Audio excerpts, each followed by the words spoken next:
नमस्कार साथियों, हम फर्स्ट ग्रेड और कॉलेज व्याख्याता सब्जेक्ट के लिए महत्वपूर्ण प्रश्नोत्तरी मैं आपको कुछ बताना चाहूँगा।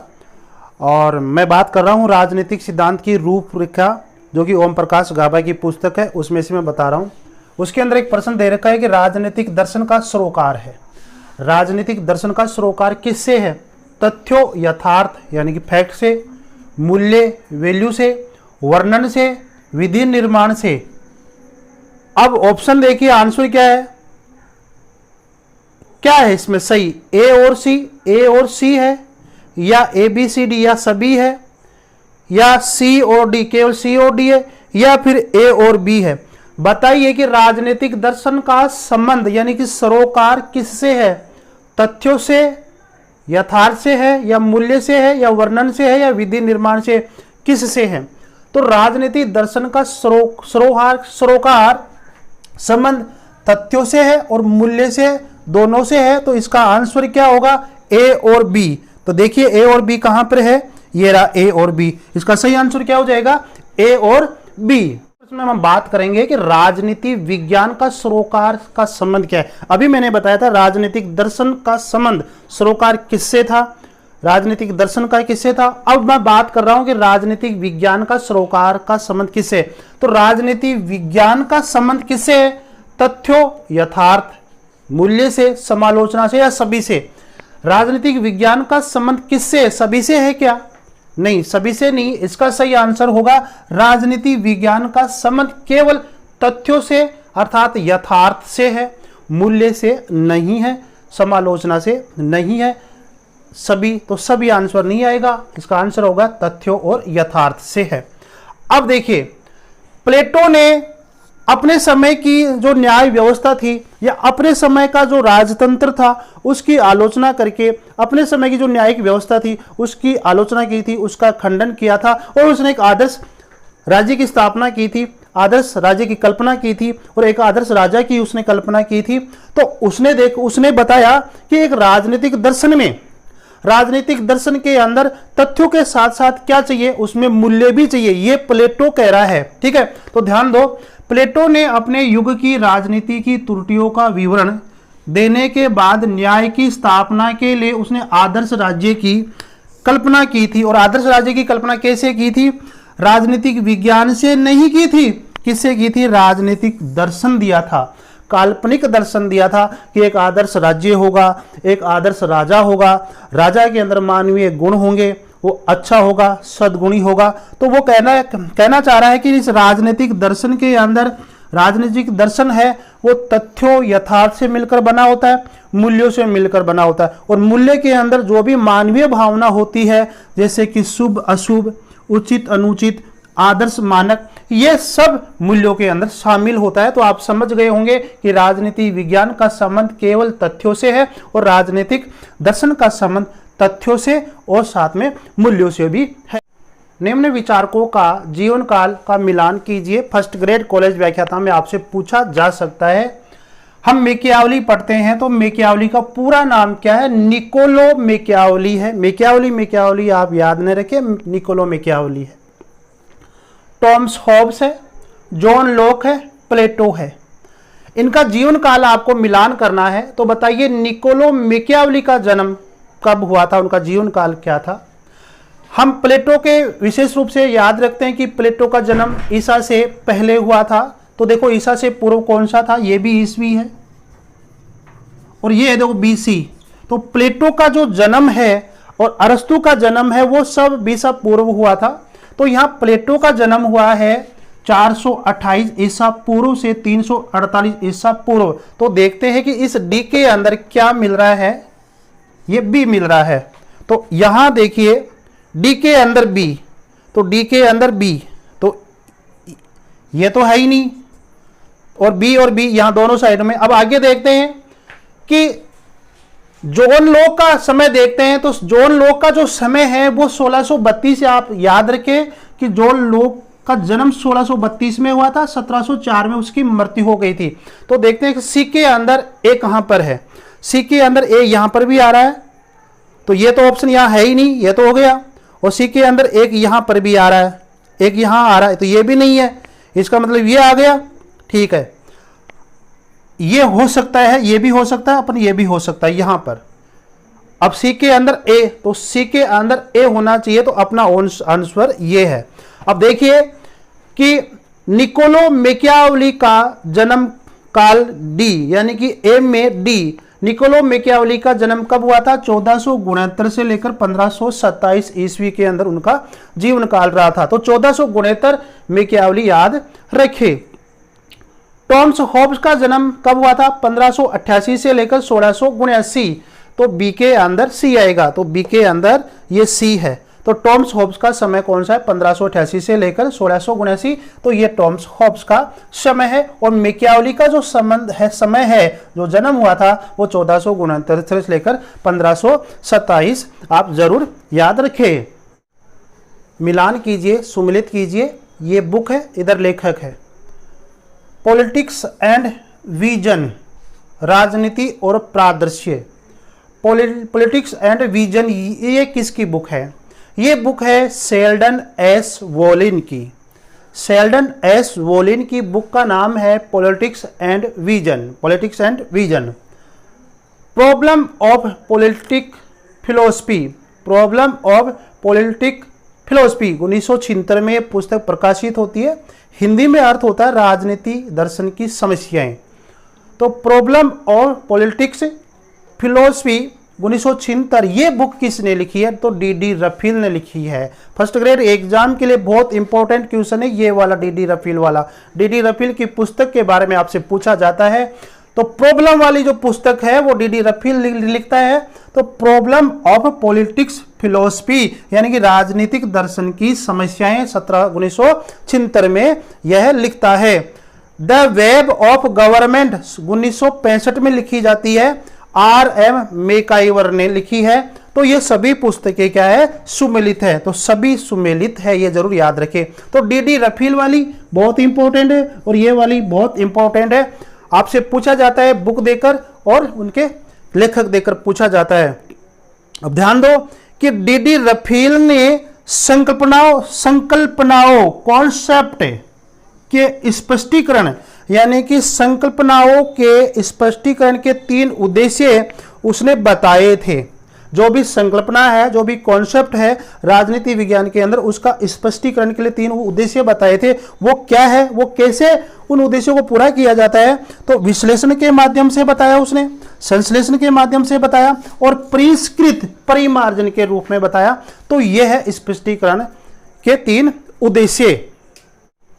किस विचारक ने विचार विमर्श यानी कि चर्चा की संकल्पना, अर्थात राजनीति में विमर्श की संकल्पना दी, विचार की संकल्पना दी थी? तो बहुत अच्छा क्वेश्चन है। सबसे पहले इसको इंपॉर्टेंट कीजिए कि कौन सा विद्वान है जिसने राजनीति के अंदर विमर्श की संकल्पना दी, अर्थात विचार करने की शैली की संकल्पना दी? तो किसने दी? जॉन लॉक ने दी, रूसो ने दी, लोक ने दी या हॉब्स ने दी? बताइए।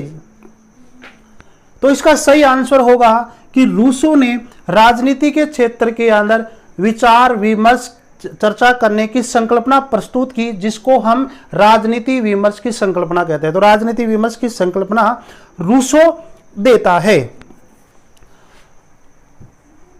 अब देखो, विचार और विमर्श की शैली पर 3 मुख्य बुकें जो है वो रूसो ने लिखी थी। आपके सामने प्रश्न आए कि a discourse on the arts and sciences book किसने लिखी? 1750 के अंदर तो रूसो ने लिखी। इसका हिंदी में अर्थ होता है कला एवं विज्ञान की उन्नति पर वार्ता। अगली है a discourse on the origin of inequality, 1755 के अंदर लिखी गई थी। इसका हिंदी में अर्थ होता है विषमता की उत्पत्ति पर वार्ता, 1755 लिखी गई थी। ए डिस्कोर्स ऑन पॉलिटिकल इकोनॉमी 1758 में लिखी गई। इसका हिंदी में अर्थ होता है राजनीति अर्थशास्त्र पर वार्ता। तो यहां पर डिस्कोर्स जो शब्द है, इस डिस्कोर्स शब्द का अर्थ ही क्या होता है? विमर्श होता है, वार्ता होती है, चर्चा होती है। तो 3 प्रकार की वार्ता तीन प्रकार का विमर्श, तीन प्रकार की चर्चा उसने बताई थी अपने पुस्तकों के माध्यम से।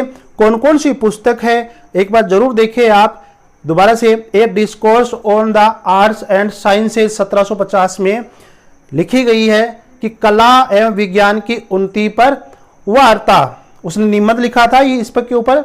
ए discourses on the origin of equality 1755 लिखी गई थी। विषमता की उत्पत्ति पर वार्ता, उसने कहा कि वहां की सरकार जो है, सरकार कानूनी नियम है, उसके कारण वहां विषमता हो रही है। पूरे वीडियो आप मेरे प्लेलिस्ट में जाकर देख सकते हैं।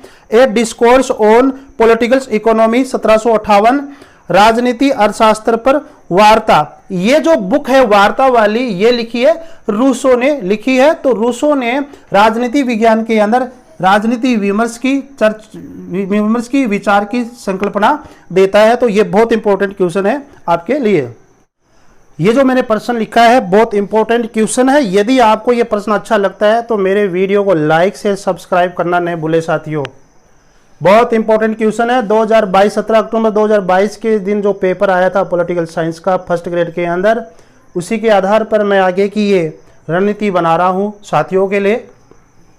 निम्न में से किसने सत्ता को सबसे ऊपर रखते हुए यह तर्क दिया कि, बहुत अच्छा क्वेश्चन है, दोबारा ध्यान से सुनो।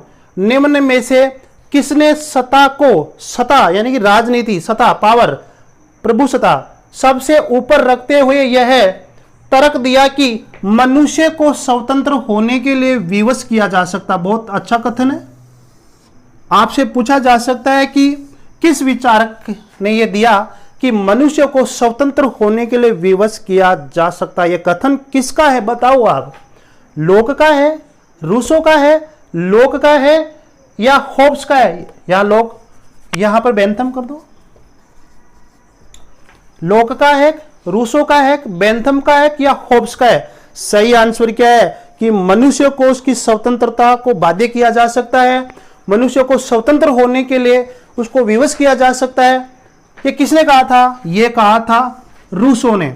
रूसो ने क्या कहा था सोचिए जरा कि यदि सत्ता ऊपर रख दी जाए, हर चीज के ऊपर सत्ता रख दी जाए, राज्य के ऊपर भी सत्ता रख दी जाए, मनुष्य के ऊपर भी सत्ता रख दी जाए, तो यानी कि हर चीज के ऊपर क्या है? सत्ता है। और सत्ता के नीचे क्या है? मनुष्य की समानता है, मनुष्य की स्वतंत्रता है।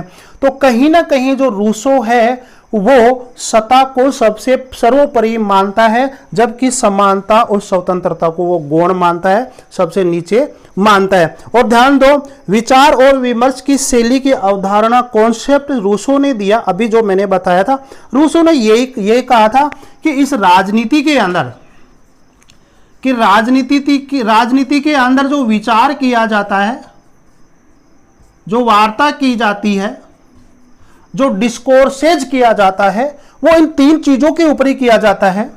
सत्ता के ऊपर किया जाता है, स्वतंत्रता के ऊपर किया जाता है और समानता के ऊपर किया जाता है। और उसने इस सत्ता को सबसे ऊपर माना, यानी कि स्वतंत्रता के ऊपर माना, समानता के ऊपर माना। इसीलिए उसने कहा कि मनुष्य को स्वतंत्र होने के लिए विवश किया जा सकता है। तो यह कॉन्सेप्ट किसका है? रूसो का है। बहुत इंपॉर्टेंट क्वेश्चन है जो आपके लिए मैं ढूंढ के लाया हूं साथियों। और अच्छा लगे तो लाइक शेयर सब्सक्राइब करने का आपका हक तो बनता ही है। इस डायग्राम से आप समझ जाएंगे कि सत्ता, समानता और स्वतंत्रता क्या चीज होती है। रूसो ने कहा था कि उसने सत्ता को सर्वोपरि रखते हुए कहा था कि मनुष्य की स्वतंत्रता को बाध्य, सब मनुष्य को स्वतंत्र होने के लिए उसे बाध्य किया जा सकता है। क्योंकि रूसो ने क्या किया कि सत्ता को सबसे ऊपर रखा और समानता और स्वतंत्रता को नीचे रखा, गौण रखा। इसलिए मनुष्य की स्वतंत्रता को बाध्य किया जा सकता है, उसकी समानता को भी बाध्य किया जा सकता है। तो ये जो बात है वो रूसो वाली है। तो रूसो ही वो पहला व्यक्ति है जिसने सबसे पहले विचार अर्थात राजनीति सिद्धांत में विचार विमर्श कॉन्सेप्ट दिया था, वो रूसो ही है। तो उसने सबसे पहले वो कहा था, किसने कहा था कि समानता, सत्ता और स्वतंत्रता के बीच में राजनीति घूमती है और राजनीति में जो विचार विमर्श किया जाता है वो तीन ही बिंदुओं के ऊपर होता है, सत्ता के ऊपर, समानता के ऊपर, स्वतंत्रता। और उसने सत्ता को सबसे ऊपर रखा है। समानता, अब देखो ये एक विद्वान है फेकाई बेवकूफ, ठीक है, बेवकूफ, और ये तो बेवकूफ ही है, उसने तो समानता को सबसे ऊपर रख दिया कि सब लोग समान हो जाए, स्वतंत्रता गौण हो जाए, सत्ता गौण हो जाए। तो ये इतना अपने कॉम्पिटिशन के हिसाब से ठीक नहीं है। जेएस मिल अपने कोर्स में फर्स्ट ग्रेड में भी आता है, कॉलेज व्याख्याता के उस पेपर में भी आता है। तो इस जेएस मिल ने क्या कहा था, स्वतंत्रता पे सबसे बल दिया था। मनुष्यों की जो स्वतंत्रता है उस पे सबसे ज्यादा बल जेएस मिल ने दिया था, ठीक है। तो उसने स्वतंत्रता को सबसे ऊपर रखा। मनुष्य की, अगर मनुष्य स्वतंत्र है, उसके पास स्वतंत्रता का पावर है, बाकी सब चीजें उसके लिए क्या है, गौण है। तो यह शब्दावली किसने कहा था, जेएस मिल ने कहा था। इसके जो समर्थक है वो एफ.ए. हैयक है और रॉबर्ट नोजिक है। तो आपको अच्छा लग रहा होगा तो लाइक से सब्सक्राइब जरूर करते रहें।